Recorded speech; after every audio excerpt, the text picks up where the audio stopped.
Hey heroes, welcome back to CVE Chronicles, where we dive into security vulnerabilities so you don't have to. I'm Hayden with HeroDevs, and today we're talking about a serious but fixable vulnerability discovered in Spring Framework.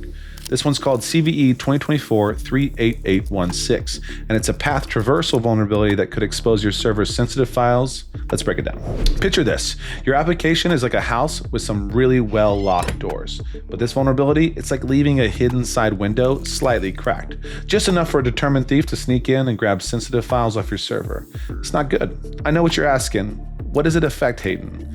Well, this vulnerability affects multiple versions of Spring. If your app is running any version in 5.3 or 6.0 or 6.1, you could be at risk.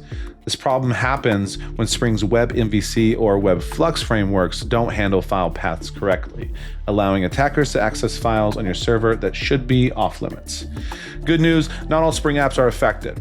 If you've got Spring Security's HTTP firewall turned on, or if you're running on Tomcat or Jetty servers, your setup should already be blocking this kind of attack.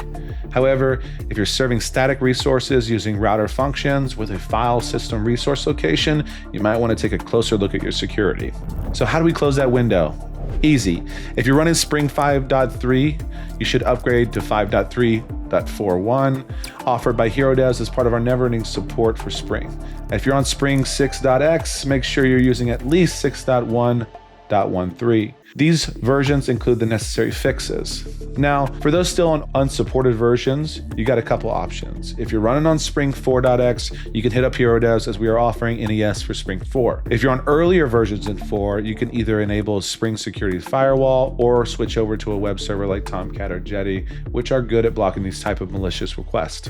At HeroDevs, we're experts in keeping legacy open source systems secure, and Spring Framework is no exception.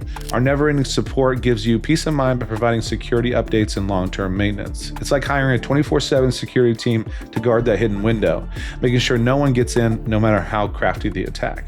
So to sum it up, CVE 2024-38816 is a serious issue, but if you take the right steps like upgrading your Spring Framework's version or adjusting your security settings, you can keep your applications safe and secure. For more details, check out the links to our blog and the vulnerability directory in the description below. Thanks for watching. If you found this helpful, give it a thumbs up, hit subscribe, keep those apps locked up tight, stay vigilant, stay secure, and as always, keep being the heroes of your tech world. See you next time.